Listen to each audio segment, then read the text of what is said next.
I just got my first tattoo, but I didn't even get to pick the design.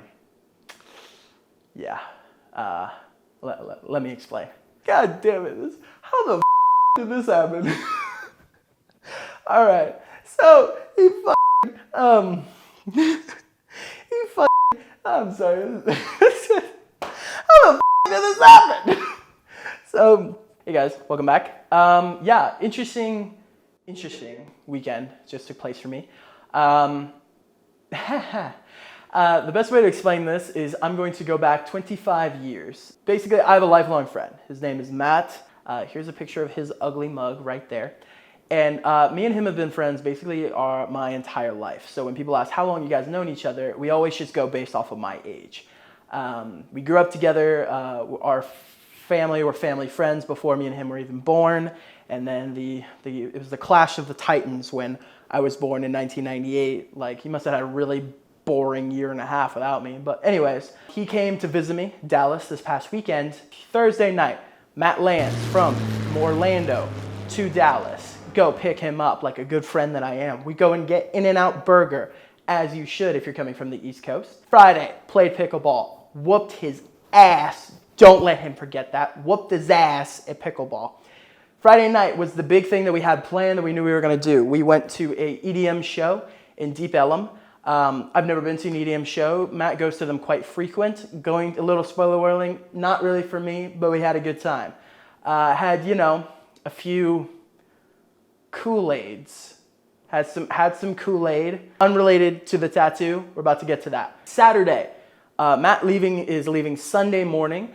And Saturday, the main things we were definitely going to hit. He was going to experience Texas barbecue for the first time. And then we were going to go see a movie called Godzilla Minus One. If you haven't seen it, highly recommend. One of the best movies that I saw that came out last year. So we go to the classic Terry's Barbecue near Dallas. It was a big decision for me of where he was going to experience Texas barbecue for the first time. I went with Terry Black's because actually I had not had Terry Black's at that point. So it'd be a first experience for both of us. Went there, Terry Black's, absolutely phenomenal. So around Terry Black's, we're still in Deep Ellum, actually, not too far from where we saw the show. It's a really cool area. They got some vintage shops and some other things going on there. So we decided to do a little walking around, a little hanging out, everything like that. Now, the one thing you should know about me and Matt's dynamic together, again, we've known each other my entire life, most of his life. We lived together for a period of time before I moved to Texas. It changes depending on the situation, but one of us is always fire and the other one is always gasoline. It's just sometimes I'm the fire, sometimes I'm the gasoline, and vice versa. This time, in this experience, Matt was both the fire and the gasoline. He was just a bomb of destruction, is the best way to explain it. Matt was walking around in his beautiful, ugly self that he is, and threw this little thing at me real quick. He said, "Hey, if we run into a tattoo shop that is doing cheap, small, $30, $40 tattoos, are you game to get one?" Me and him have talked about getting a tattoo, and I have talked about getting a tattoo for a long time and just have never pulled the trigger fully. Either couldn't find an artist I really, really liked in the area I was living, or financially, yikes, some of the pieces I want to get and still plan to get, I know are going to be a little pricier. Now, me, knowing the knowledge that I know about Dallas in the 1 year that I've lived here, I'm confident to tell you that no tattoo place is going to do one for less than $100, $120. So I knew that wasn't going to happen. So I felt confident in saying, sure, if it happens, I'm game. We are walking through, kind of changed subject. We turn a corner and sure enough, tattoo spot right there, tattoo spot. Now, just by the look of it, looked like a nice tattoo place. So again, I am confident that we are not going to be getting a $30, $40 tattoo today. Go in there, met by a very nice gentleman, and Matt goes, "Hey, do you all offer small $30 to $40 tattoos that me and my friend here can get today?" He goes, and I quote, "You will not find a tattoo place in Dallas that does it for less than $120. Honestly, at that moment, felt good. Felt like I was justified. My immediate reaction was correct. I will not be getting a tattoo today. And I was totally okay with that. So, we walk out. To the left, there's an alleyway. And in this alleyway are some folks that have some stands popped up selling whatever. Sorry, there were some skateboards, there were some selling like games, card games, or some people selling spa opportunities, things like that. We're walking through and Matt notices a place that is selling a bucket hat. Now Matt wears bucket hats on a regular basis. So he decides, I want to go ask them about this bucket hat right quick. Goes, talks to this very nice lady up there, asks her about the bucket hat. Unrelated, she goes, by the way, we're offering an opportunity for $40 tattoos. The best way to explain my immediate mindset or reaction to this, I can put a poker face on. I can put a poker face on with the best of them. So my poker face was, sure, interesting. Now my mindset, the best way to explain it is the scene from Talladega Nights when Ricky Bobby thinks he's on fire when he's not. You're not on fire, Ricky Bobby! I'm on fire! You're not on fire! But I'm not even sure he even knows where he's at right now. This makes us all realize the kind of pressure these drivers are under. I'm in genuine shock that someone is offering this. So she goes to explain it is not a typical situation you might think where you tell them what I want, pay $40, and you have a tattoo.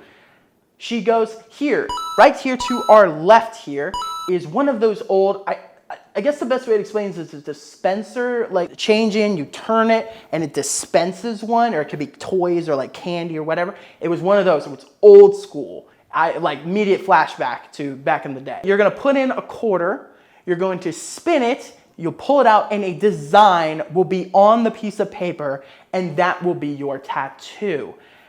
Now, few things here, okay? My immediate reaction is, hell fucking nah, okay? I already have trust and lack of being in control issues. I'm very aware of them. So for me, immediately no, hell fucking no, okay? Now Matt, being the adventurous one who's already been tattooed and, at this moment was a wilder spirit than I was. I will say I was bitching the fuck out, not gonna lie. I was like, that's tough right there, that's tough. Matt is like, dude, we're gonna do this. And she goes, the very nice lady goes, if you guys want, I'll give you both 2 spins each. 2 spins each. Oh, as if like the heavens have opened to me. I get 1 additional spin. Now I'm good. All right, let's do this. Tattoo, let's go. I'm ready. Like, all my prayers have answered. I can spin 1 more time to have this thing regurgitate a tattoo that I will now permanently place on my body. So I make the excuse of, let's think about this. Let me and my boy, we'll step away. We'll assess the situation. We'll think about this. So me and Matt take, a little walk away. And my immediate thing is, fuck no. No, I'm not doing this. Pain was never my thing. Like, I was never worried about the pain or anything. It was more like, I can't pick what the design is. This thing might spit out the dumbest fucking shit in the world, and I'm fucking stuck with it, or I lose goddamn $40 and I don't get a tattoo. And I'm spending $40 for fucking nothing, okay? And Matt literally is hitting, he's a, this fucking asshole right here, okay? Put his face right there, his beautiful, ugly ass, manipulating ass face right there. Him saying every curriculum we were waiting for was met. It was $30 to $40. They can do it this afternoon, and it's a tattoo. It's a permanent tattoo. What are you bitching about? Like, I feel like, and I'm hoping you all will relate with me in this situation of, fuck no, bro, fuck no. Like, I'm not gonna be one of the people ending up in these fucking, reality TV shows, dumbass Bad Ink or whatever the fuck. That ain't me, bro. All right, I ain't doing that shit. No. And we ended up doing it. I think it finally, like, my kindred, wild, free spirit, bird flying that I am, finally got to me. So we went back, and I agreed to do it. I also was in the back of my mind of, if I don't like these, I'm not doing it. I will put my foot down officially. We'll lose the $40. I don't give a fuck. All right, I'm not having this on my arm permanently if it's dumb as shit. So I spin first, okay? She gives me a damn quarter. I put it in there. I spin. A little plastic ball comes out with the design folded in there. I pull it out. I pop that bitch open like I knew what I was doing. I open it up and I'm rolling and I am horrified to see what I see. And the best way to explain it to you all is, I believe it's Daffy Duck, if I'm not mistaken. It's one of the ducks from Disney. When the female ducks, but it's not just a normal Daffy Duck, she is high as shit on something, okay? I've been around some high people. This is another level. I want to say there were like nuclear bombs going off in her eyes. I'm not even lying to you. So my immediate reaction is, definitely not doing this one. Hell no, I'm not going to have no fucked up Daffy Duck on my damn body. Hell no. Matt he puts his quarter up, laughing his dumb ass off, pops that bitch open, and he gets this cool, like, ghost that has like a hobo bag on it, and it looks cool as shit. He's like, I'm taking that one. I'm taking that one. He's like, I'll be doing this one.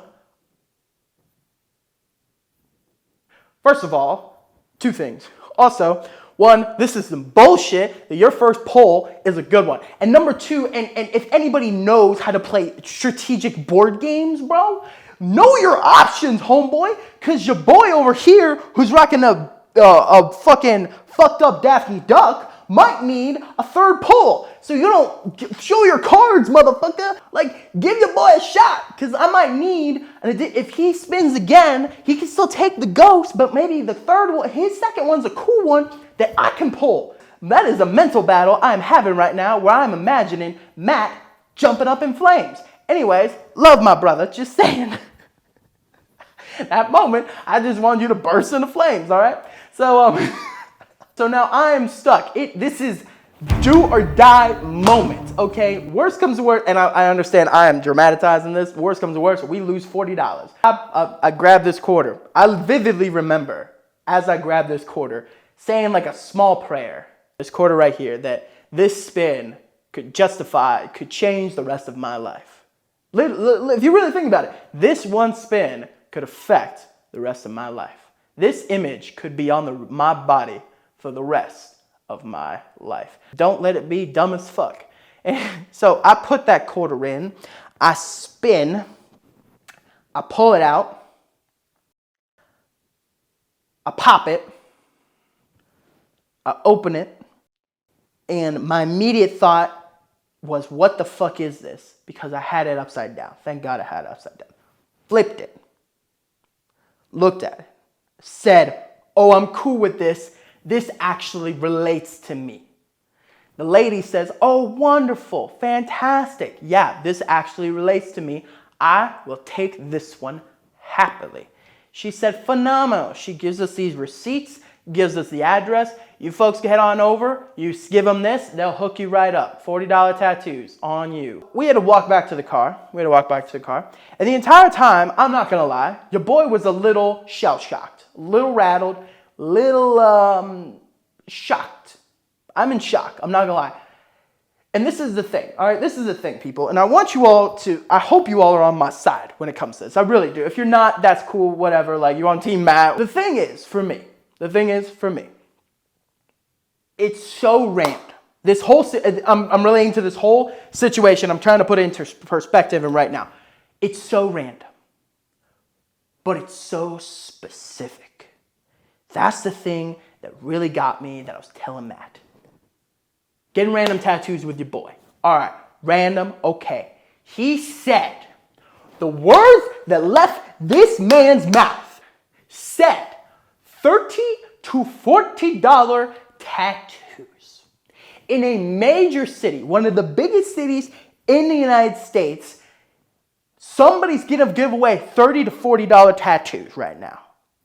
In a random street in Deep Ellum, because we went to Terry Black's barbecue pit on a random ass Saturday. Are y'all with me? Is anybody else with me? Am I the crazy one? Am I the psychotic one who's like, yes, Caleb, that happens to me all the time. Like, fuck no, that doesn't happen. It does not happen. What the fuck is this shit?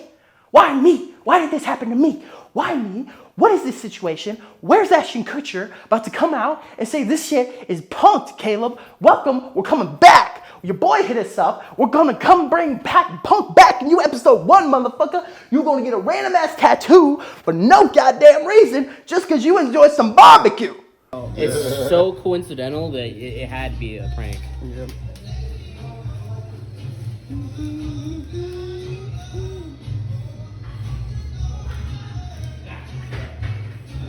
A day that just started with barbecue. Mm-hmm. I literally asked Matt multiple times. So here's another thing with this. This got me fucked up, bro. I'm not even gonna lie to you, okay? It's the other bullshit that I feel like is worth bringing up to this whole thing, okay? I understand I'm clapping, and that's a real bitch-ass move to do, but I'm doing it, brother, okay? This motherfucker, me and Matt, okay, let me tell you something, an experience me and Matthias had when we lived together. We lived together in Sarasota, Florida, and a random ass Saturday, okay, got me fucked up, bro. I'm not gonna lie to you. At the time, I was watching some Gary Vee content at the time, and he was talking a lot about garage sales. Garage sales. Hit them garage sales up. Not necessarily, we weren't necessarily about to flip it, but like, oh, that sounds like a cool thing to do on Saturday. And not gonna lie, there's not that much you can do in Sarasota in the winter. We decide we're gonna go to a garage sale. We decide we're gonna hit up some garage sales on a Saturday. It was the first one we did. We get up there and we grab some items. Looks like a nice haul. I was gonna get a speaker, and I believe he was gonna get a keyboard, if I'm not mistaken. We go up to the front, and these guys refuse to sell it to us. They refuse to sell it to us. You know why? And we found this out weeks later because some guy I've not talked to since high school DM'd me and said, you know you in this prank video? We were in a prank video, and we had no fucking idea. I remember driving away, pissed off that these guys are high as shit and not selling things that they said they're selling. He sends me the link. I said, no, what are you talking about? He sends me the link. I look, motherfucker, me and Matt are right fucking in there in a prank video that now has a couple million views.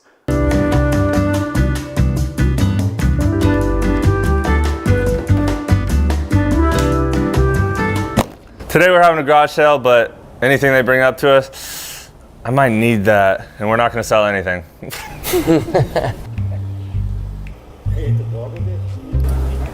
Keyboard? Yeah. I have a 10. I don't know if you got change. Yeah, I got change. You know, I might need this. Yeah, Okay. I might need this, yeah. All right. Sorry about that. You good? 10. Yeah. You know, I might need this, dude. I'm sorry. I'm gonna have to keep it, yeah. Okay. Okay. Everything they handed to me. Oh, no, I might need that, actually. No. And then his friend is right behind him. Oh, no, I might need that, actually.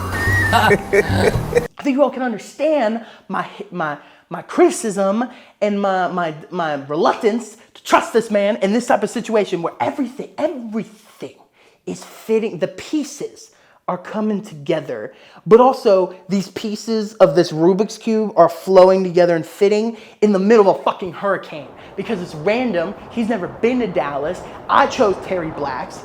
The fuck is going on? Can we understand my position now? Do we get where young Caleb is coming from here? We go over to this tattoo place, we walk in, we give them our shit. First, also another thing, I also thought this could have been a scam because there was no relation, they just gave us a card and said, go here. Like, you know what I mean? Like they could have easily been bullshitting and then we just lost $80. We went in, we handed it to them, they said, oh yeah, no problem. We'll set you all up. This is real? This is real. Okay, this is real. Go in there, meet my tattoo artist, seemed like a really nice guy. was I honestly was not sure where I was gonna put this thing, because again, it was not a piece. I like it. I do love it. Now I love it. I think it's great. So to get into the actual tattoo of it, okay. The original plan was I was going to, all my tattoos always were going to be from my wrist to my elbow on my left arm. That was gonna be like the spot. I leave my right arm for buckets. So that was gonna be like my spots of where I put my shit. Originally I was like, am I gonna put that there? I didn't really think, like, again, I never imagined this specific tattoo being there. So I was like, dude, I want to put that there, or should I put it somewhere else? And it's like unrelated to the rest of the pieces I'm eventually gonna get. And then I finally decided, no, I'll just, that's where I said I was gonna put everything. I'll put it there. Matt was deciding the back, like, he's got a piece already on his, I think it's his right arm on like here. So he was either deciding like his back, like his hot, like right around his shoulder blade, or on his, right around his ankle. He went with ankle. Ballsy choice, but he did it. So I'm gonna finally reveal it to you all before I keep getting more people. Where are you showing it? Story without the payoff. So that's it. It is to me, it's a pit bull. The person who designed it wasn't my tattoo artist. It was somebody else who was there who drew it. She said bulldog. To me, it's more of a pit bull. And that's what I'm going with, is pit bull. And the reason I went with pit bull and why it was fitting for me, I have a pit bull. I've had 2 pit bulls my whole life. I love pit bulls. As a dog, I've had, again, like I said, I had 2 pit bulls. Samson and Savannah were both part pit bull. Samson definitely more pit bull than Savannah was. Stigma around pit bulls, like, oh, they're aggressive dogs. Like, any Chihuahuas are fucking aggressive dogs if they're like have a bad, like, if, I don't want to say bad personality, but they were not trained well or whatever. They're gonna have pit bulls are big and they can be dominant and beasts, but they're also my pit bull over there is afraid of butterflies, dude. Like, what do you expect? Like, so I love pit bulls. I think there's bad stigma around pit bulls, and I've always thought that. So to me, it's a pit bull. And that's what I'm gonna go with. So yeah, I got the tattoo. Really happy with how it turned out. Lost my T card. It's been taken from me, and I didn't even get to choose how it went down. But so I guess the moral of the story is there's a few takeaways. I'd like you all to do this as the Michael Bay music plays in the back here. I love things like this, adventures with my boys. Obviously, I was a little bitch about it in a lot of ways, because I think something like this is permanent compared to like if we have a wild night or whatever. It's a little different to me, but I'm glad I did it. First tattoo in the books. There will be more for sure. I don't know when. I really like the artist I worked with. I'll probably do that again with him. It's gonna be, but they're all gonna be my choices from now on. I've got the one random ass tattoo. I'm out. I hope y'all enjoyed, and do something adventurous today. I guess. You made it. You out here. You got your first tattoo. Sir. Now what's next? We're robbing banks. Let's see what I have planned next.